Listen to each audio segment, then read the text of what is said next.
Minggu ni semua tim London semua kalah. So apa lagi? Jom kita review. Assalamualaikum dan selamat datang ke Pala Bola Studio. So hari ni kita nak review beberapa game EPL yang telah pun berjalan. Sorry lah lambat sikit. Game yang kita nak review adalah game Spurs lawan dengan pasukan Brentford, MU lawan dengan pasukan Bournemouth, Liverpool lawan dengan pasukan Aston Villa, Arsenal kalah dengan Jabatan Perhutanan, dan juga pasukan Manchester City lawan dengan pasukan Chelsea. Game Newcastle sorry lah tak ada nak cover. Game Brighton pun tak ada nak cover. By the way, Newcastle dah secure dah tempat mereka dekat UCL selepas mereka seri dengan pasukan Leicester semalam. Kalau tengok balik dekat table EPL, kalaulah MU berjaya secure point nanti waktu lawan dengan Chelsea, top 4 race dah boleh ketendang lah. Tapi race untuk mendapatkan Conference League masih lagi on. Relegation battle race masih lagi on antara 3 pasukan, iaitu pasukan Everton, Leicester dan juga pasukan Leeds United. Southampton dah tenggelam awal-awal dah. So jom kita review game pertama, iaitu Spurs lawan dengan Brentford. Hey, Kane dah kata dah nak fight untuk Conference League next season. Ni tahu-tahu tak layak pula. Tak tahu nak kata apa. Tak tahulah dia nak positif macam mana lagi. Aku tak faham lah. 3 kekalahan untuk 5 peluang untuk Ryan Mason. Mereka dah kalah dengan pasukan Liverpool, dah kalah dengan pasukan Aston Villa, dan juga kalah juga dengan pasukan Brentford kali ni. Benda ni antara dua lah. Mungkin dia yang tak ready lagi untuk jadi coach Spurs, ataupun player Spurs memang bongok. Spurs dalam game ni nak bakal memang sayang gila lah. Main dekat home lawan dengan pasukan Brentford. Brentford memanglah kuat, tapi Brentford Tony tak main tau. Dah kena suspend dah. Still kena 3-1. Aku tak faham betul lah.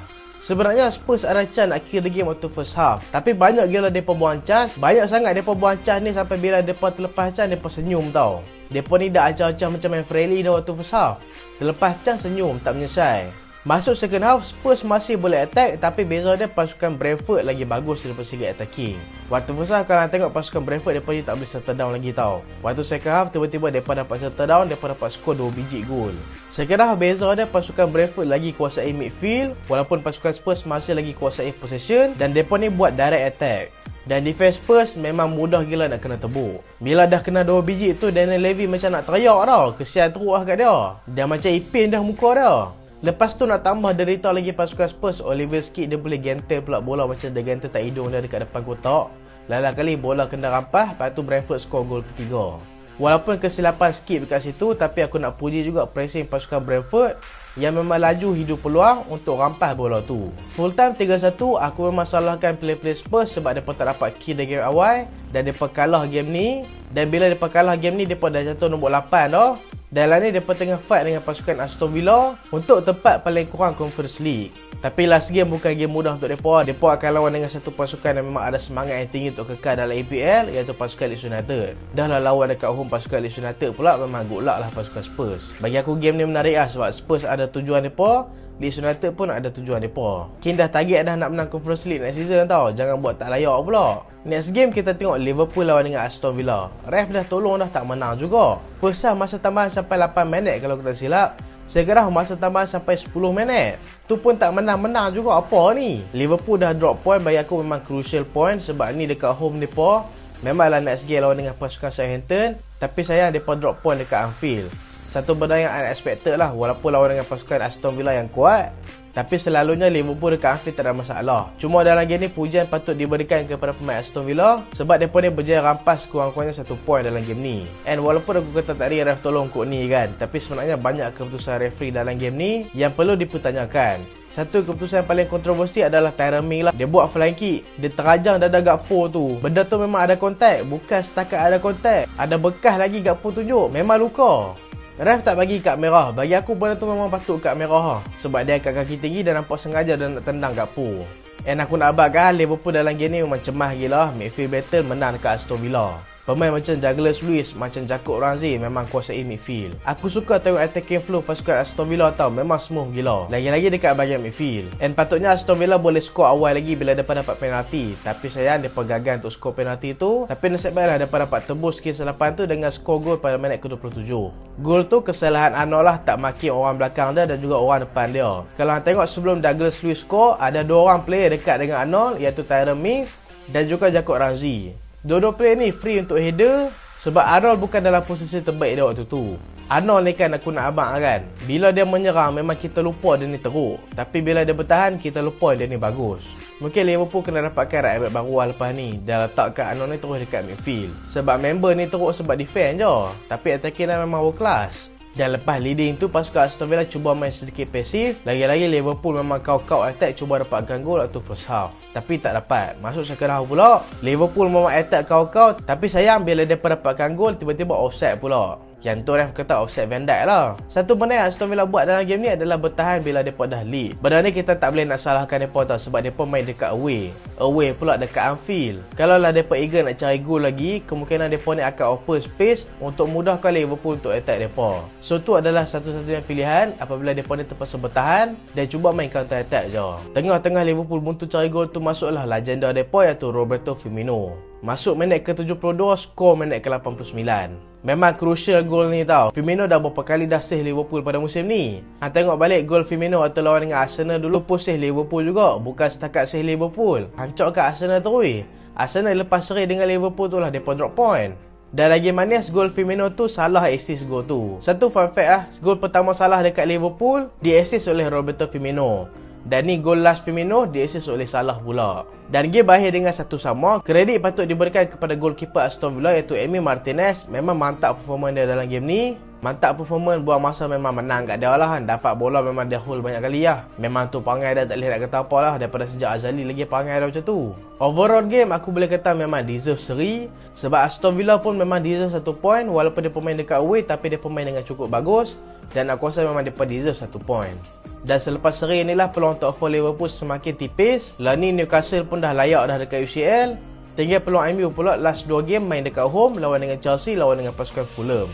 Tu pun kalau Liverpool menang last game lawan dengan pasukan Southampton. Tapi aku rasa tak ada masalah aku mereka nak menang dengan Southampton kan. Kok-kok lah, tapi tiba-tiba Southampton perform pula, mana kita tahu kan. Sebab semak sikit lah pasal Southampton kan. Kalau hang tengok balik tim ni, mereka tim yang berjaya ikat pasukan Arsenal, tim yang berjaya ikat pasukan MU, tim yang berjaya kalahkan pasukan Chelsea. Aku boleh kata mereka ni perform bila lawan dengan tim-tim besar. So tim-tim besar memang kena hati-hati lawan dengan tim mereka ni. So next game adalah game Manchester United lawan dengan pasukan Bournemouth. Bagi aku game ni jadi perhatian sebab game ni game away Manchester United dan kita tahu prestasi away Manchester United memang teruk. So ramai predict Manchester United akan drop point dalam game ni. Dan bagi aku game ni adalah wajib menang untuk Manchester United sebab game dia serentak dengan game Liverpool. Sebab apa? Contohlah kalau Manchester United kalah dalam game ni dan kalau Liverpool menang dengan Aston Villa, Liverpool akan berjaya pintas Manchester United. Memanglah Manchester United berkelebihan 1 game, tapi Manchester United mesti akan pressure walaupun dia pun berkelebihan 1 game. Dan next game pun bukanlah senang sangat iaitu Chelsea. Chelsea susah ke? Susah jugalah tu. So bagi aku game Manchester United dengan Bournemouth ni bagi aku memang crucial gila untuk MU. Lala kali MU berjaya menang juga 1-0, dapat clean sheet pula tu. De Gea dah secure clean sheet dia. Tak payah nak berebut dengan orang. Kalau dia tak dapat clean sheet pun, Alisson dah bolos dengan Aston Villa, so memang dia confirm clean sheet seorang-seorang. Dan kalau nak tahu best season De Gea clean sheet dia dekat Manchester United adalah 18 clean sheet. Setakat ni adalah 17 clean sheet. Hampa rasa boleh ke dia potong rekod tu? Kalau dia nak potong rekod tu, dia kena dapatkan clean sheet dalam 2 game last dia iaitu Chelsea dengan Fulham. Masuk game lah nak still sama, Sancho still ada. First half Manchester United banyak attack. Bournemouth memang main bertahan je walaupun dia pemain kat home mereka. Tapi awal-awal itu mereka ada attack juga. Tapi first half mereka tak silap aku ada satu shot je. Dan akhirnya Manchester United berjaya dapatkan gol awal jaringan daripada Casemiro. Bila main dekat away, benda yang perlu hang dapatkan pertama dulu adalah settle down. Dan salah satu cara untuk settle down adalah hang score dulu. Bila dah score pula gol lipat daripada Casemiro, dia ni mesti main takraw dengan Gundogan dulu. Gol tu sangat penting untuk penguasaan dan juga keyakinan player-player Manchester United. Hang dapat nampak bila Manchester United lead 1-0, dapat nampak permainan Manchester United lagi smooth dan pasukan Bournemouth memang bertahan gila waktu first half. Tapi lain pula cerita ada waktu masuk second half, pasukan Bournemouth memang attack bertubi-tubi. Dia cuba dapatkan gol, tapi banyak kali juga diselamatkan oleh pertahanan dan juga defend Manchester United. Bagi aku second half memang ugly game untuk Manchester United. Memang Manchester United kena improve lah. Tapi bagi aku bila lawan dekat away, macam kita tahu prestasi away Manchester United musim ni memang teruk, aku rasa okey lah janji dia pemenang. Dan game ni Anthony dengan Sancho memang kena improve gila. Sancho memang aku dah banyak kali kata dia kena improve. Sancho tu tak nampak kesungguhan dia tau. Memanglah sebelum ni dia memang main macam tu pun. Satu benda aku suka dekat Sancho ni adalah ketenangan dia dengan bola. Tapi itulah dia tenang sangat. Kalau dia tambah sedikit agility ataupun tambah sikit acceleration dekat dribble dia, aku rasa dia boleh jadi seorang player sangat bagus. Kalau hang tengok Sancho ni dribble, cara dia dribble ni ala-ala Vinicius tau. Bukan nak kata dia ni stunning Vinicius memang jauh lah. Tapi cara dia dribble tu lebih kurang Vinicius. Cuma kalau nak compare dengan Vinicius Junior dia ada agility. Dia boleh buat acceleration dengan pantas. Dan dia juga ada banyak movement. Sancho kalau ada orang depan dia je passing kat belakang. Itulah susah sikit. Aku tak samakan dia dengan Vinicius tau. Cuma cara Sancho dribble lebih kurang typical macam Vinicius. Lagi ada orang kata orang gila dia ni samakan dengan Vinicius. Aku tak samakan dengan Vinicius. Gila apa? Anthony pula movement dia dah predictable dah. Dia jenis cut in lepas tu nak shoot. Dia kena perbagaikan lagi gerakan serangan dia. Contoh pemain patut dia ikut bagi aku Salah. Salah dekat Liverpool memang banyak movement dia. Walaupun orang cuba baca pergerakan dia tapi selalu tersilap. Dan aku rasa kalau Anthony perbagaikan lagi attack dia memang akan menyusahkan pertahanan lawan. Sebab dah banyak kali dah tipikal cara dia main macam tu. Kita sebagai penonton pun kita dapat baca dah cara dia main macam mana. Cuma kalau Anthony nak kekalkan dengan cara satu pemain yang sama ni. Sebab ada seorang pemain ni, dia ada satu cara main sama je, iaitu Arjen Robben. Arjen Robben kita dah predict dah gerakan dia, tapi defense selalu gagal untuk stop dia. Ni sebab apa? Sebab acceleration. Anthony aku rasa kalau dia perbaiki acceleration dia memang cukup bagus lah. Walaupun defense lawan dapat baca gerakan dia, tapi mereka ni akan lambat untuk stop dia. Mata tu tahu nak settle down minit ke-55. Best chance dia nak score minit ke-55. Dah settle down tu tiba-tiba kena ganti keluar pula. Member muka koyak masuk warehouse. Game ni man of the match antara dua orang lah bagi aku, Casemiro ataupun De Gea. De Gea banyak kali gila save Manchester United dalam game ni. Casemiro win most duel dalam game ni, iaitu 10 duel. Bruno pun bagus juga dalam game ni, create chance paling banyak, tapi sayang finishing tumpul. Next game kita tengok juara EPL pada musim ni bukan Arsenal, MC lawan dengan pasukan Chelsea. Taulah dah menang EPL pun, tapi line up tu respect lah sikit kan. Kesian kat Chelsea, dia pemain dekat Etihad dengan semangat berkobar-kobar. Pep Guardiola lah kali masukkan budak-budak sekolah masuk dalam line up dia. Play macam Rico Lewis, play macam Cole Palmer, play macam Sergio Gomez. Ni level Team C pun ada ni. Level menghina tahap apa aku pun tak tahulah. Tapi walaupun turunkan line up macam ni, macam aku kata dalam last video, Manchester City kalau turunkan squad reserve mereka pun still pasukan yang kuat juga. Yang paling penting adalah sistem tu. Sistem tu lah yang menjalankan permainan mereka. Dan kalau tengok balik dalam game ni, benda paling basic iaitu passing dan juga tahan bola. Play MC memang perfect buat benda ni. Tak kira lah play muda ke, play senior ke. Macam Cole Palmer dalam game ni memang menjelah gila. Tapi satu benda basic yang mereka berjaya buat adalah mereka ni berjaya passing dengan sempurna dan juga tahan bola dengan sempurna. Memanglah benda ni nampak macam basic je kan. Tapi bila dalam perlawanan besar, benda basic ni lah yang kena kuasai. Benda basic pun hang tak boleh kuasai, macam mana hang nak kuasai benda-benda penting. Hang boleh tengok dalam game ni play Chelsea banyak kali hilang bola disebabkan first touch mereka yang teruk. Tapi dalam game ni pasukan MC turunkan reserve team mereka, still mereka dapatkan gol juga, jaringan daripada Julian Alvarez. Defense Chelsea memang tabak dalam game ni. Tak payah nak pakai play macam Grealish, tak payah nak pakai play macam Haaland. Cukup pakai Cole Palmer dah dan cukup memainkan Fofana dah. Fofana memang struggle gila nak jaga Cole Palmer. Alvarez pula kan, dia ni memang ada insting striker tulen tau. Cara dia scan space kosong sebelum dia score gol tu, memang aku minat gila. Lebih kurang macam Harry Kane dah tau. Dia ni jadi second chance kat MC. Kane ada Haaland je tau. Kalau tak ada Haaland tu memang dah jadi Aguero dah tu. Chelsea pun banyak chance dalam game ni. Dan aku rasa dengan banyak chance yang mereka ada tu, mereka ni deserve 1 point. Tapi sayang setiap kali mereka dapat chance, keeper save, terkena tiang, memang tak ada lah dalam game ni. Attacking Chelsea dalam game ni bagi aku bagus lah. Play macam Havertz, macam Gallagher dan juga Sterling. Sterling dalam game ni bagi aku memang function. Tapi sayang decision making dia dekat kotak penalti memang kurang gila. Bila dia dah berjaya larikan bola dalam kotak, benda patut dia pass, dia shoot. Benda patut dia shoot, dia pass pula. So tu sayang tidak dia boleh score banyak kali juga. Dan finishing dia pun tumpul juga. Banyak shoot terus direct dekat keeper, padahal ada space yang besar untuk score. And tanalah kepada pasukan Manchester City dah berjaya juara EPL 3 kali berturut-turut. Baru video lepas aku puji, kali ni MC turunkan reserve team pula. Main pakai team kedua pun boleh menang. Game last kita tengok game tim yang tengah botol EPL pada musim ni. Pasukan yang memang tengah kesedihan pada musim ni iaitu pasukan Arsenal. Kalah lagi mat, Arsenal kalah dengan pasukan Nottingham Forest. Jujur lah, kalau aku ni fan Arsenal, nasib baik aku bukan fan Arsenal. Kalau aku ni fan Arsenal, memang sakit hati lah, memang pedih lah. Dia tak payah nak muh lah kata kita seronok dengan prestasi Arsenal musim ni. Betul, prestasi Arsenal musim ni memang bagus. Tapi kalau hang stay dekat top table lebih daripada 240 hari dan hang tak menang EPL, memang sakit hati mat. Dia lebih kurang hang dah couple dengan awak tu dah cukup lama daripada sekolah lagi. Tiba-tiba hang nak kahwin dengan dia, tengok-tengok mak dia jodohkan dengan orang lain. Lebih kurang rasa ada macam tu lah. And Arsenal masuk dalam game ni tak ada motivation tau.